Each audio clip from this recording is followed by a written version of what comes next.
Namaste, good morning.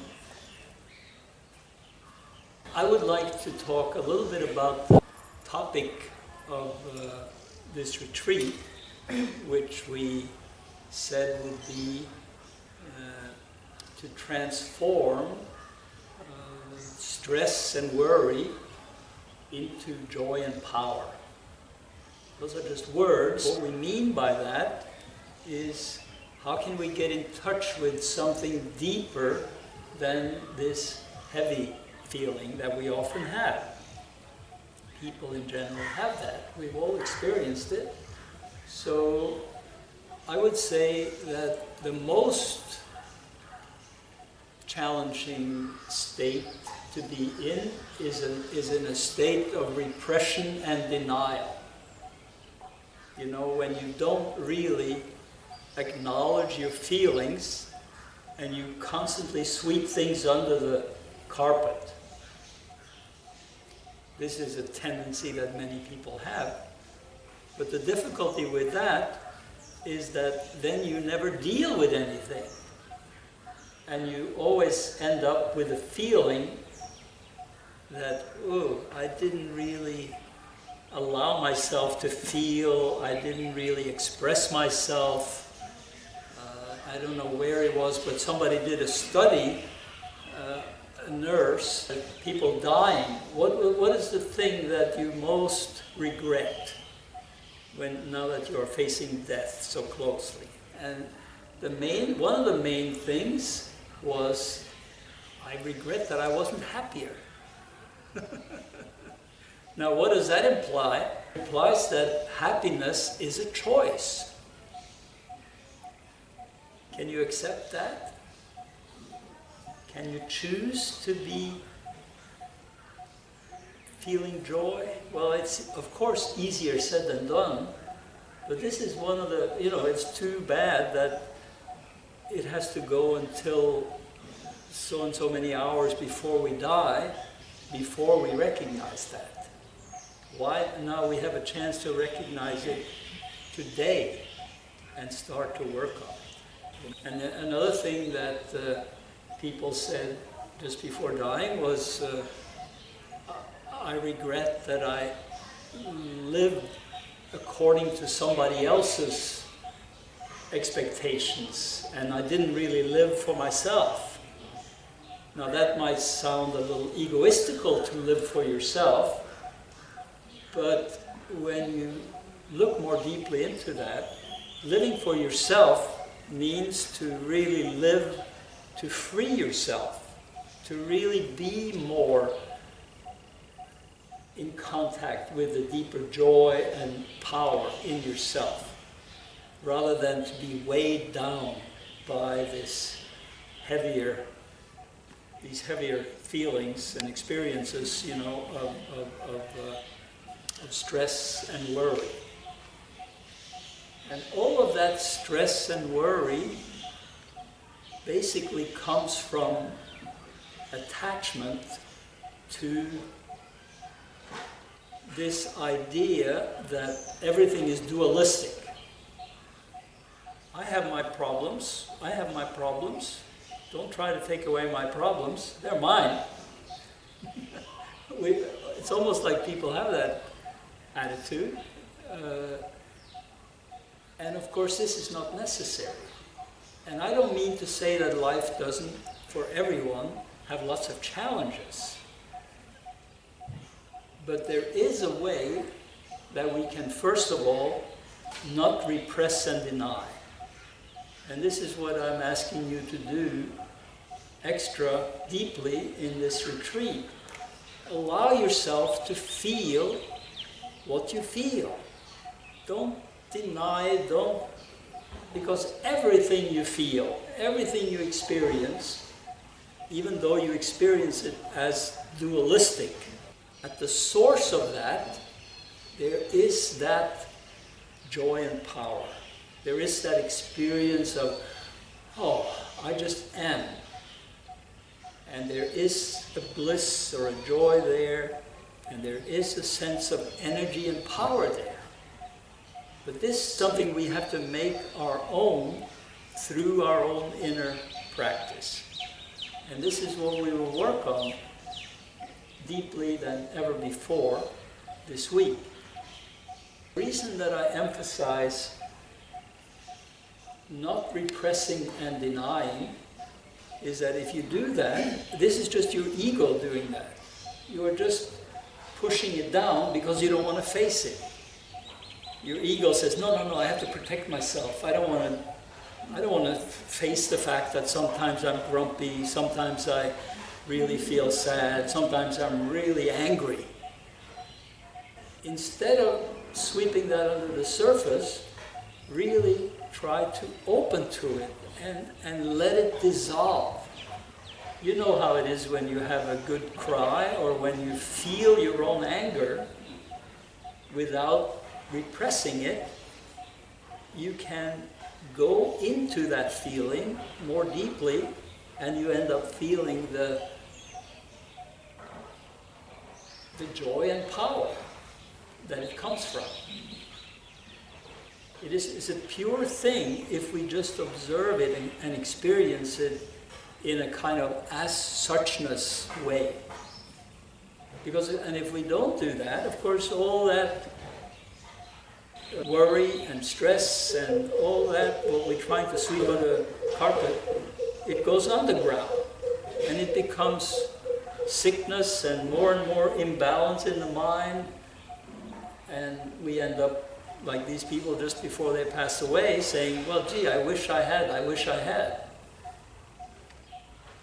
Better to do it while you are alive and have a healthy body to train yourself so that you know how to convert or transform these difficult feelings and experiences into something deeper. You have that power already. You're born free. I mean, maybe you had some traces from past lives or from your parents and this and that, but when you come out as a newborn baby, there's no thinking and worrying about, oh gee, what do people think of me, or I'm angry at this one, or I'm sad about this or that. Everything is pre-conceptual. The only thing that the newborn child is concerned about is being. So of course it wants to be fed and it wants to be taken care of. But it's not the same as what happens after we develop our ego and all these layers of thinking and worry. You know, my teacher Rudy said, the mind is the slayer of the soul. Our tendency to, first of all, repress and deny, and then secondly, when we allow ourselves to feel things, we often have a tendency to judge, don't we, and conceptualize about it. And then we have not just the pain, then we have also, judging yourself. I'm no good, I'm not this, nobody likes me, or he's a jerk, she's a jerk because she does this or that. You know, the judgment. We don't have to like everything and everybody equally, that's not the point. But we don't have to hate and judge, really. And this is something we have to train the mind to do, or most of it is untrained, decondition the mind from all this learning that we have received from we were little until now. And then ego forms, and we have the identity, and we have all these patterns, we have blocks, we have this, we have that, all of which is fine. It's a starting point. Instead of repressing and denying, isn't there a kind of burning, a kind of fire in all of these, you know, if you experience anger, doesn't it feel a little bit like in a fire? Or if you are sad, really feeling sad, doesn't it feel like it's burning inside you? Yeah. This is the fire But what we would like to be able to do is to transform that fire into a burning wish to grow. Feel the passion for going into this deeper state. Use that worry and that stress and all of that as motivation to go deeper into yourself.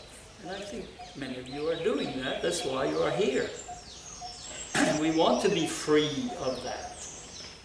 But the thing is, we will not be free of it by denying it or putting it under the carpet. We will only be free of it by facing it. Yeah, this is why mindfulness is a big thing now. You just really observe it, but go a step further, let go, and feel the transformation inside you.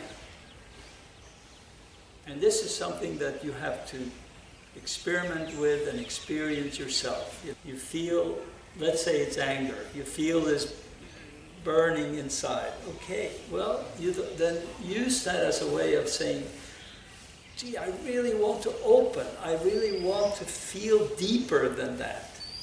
And then you bring your attention in, you feel your heart opening, and you have literally the experience of that, the heat of the anger becoming joy and flow. There's a sweetness in it. And if you feel sad about something, you can feel the sweetness at the core of that. And it's all energy, but it's energy under pressure.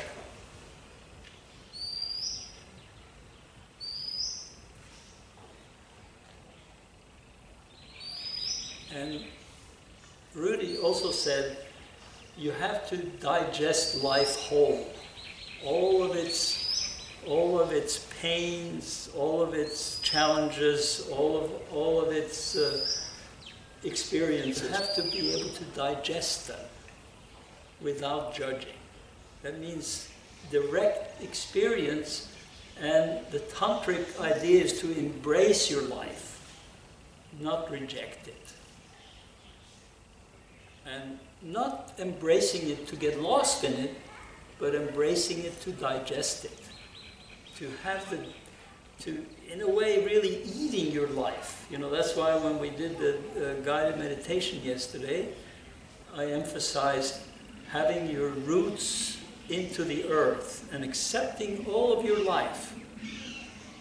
Whatever your life is today is exactly what it should be. And if there are things in it that you don't like, this is natural. There will always be things in our life that we don't like. But the thing is, we don't have to judge it. We don't have to worry about it. We don't have to do the secondary thing of creating a lot of mental suffering on top of the fact that life is painful. It has to be painful. You will never escape the pain, but you can escape the mental suffering and the stress and the worry.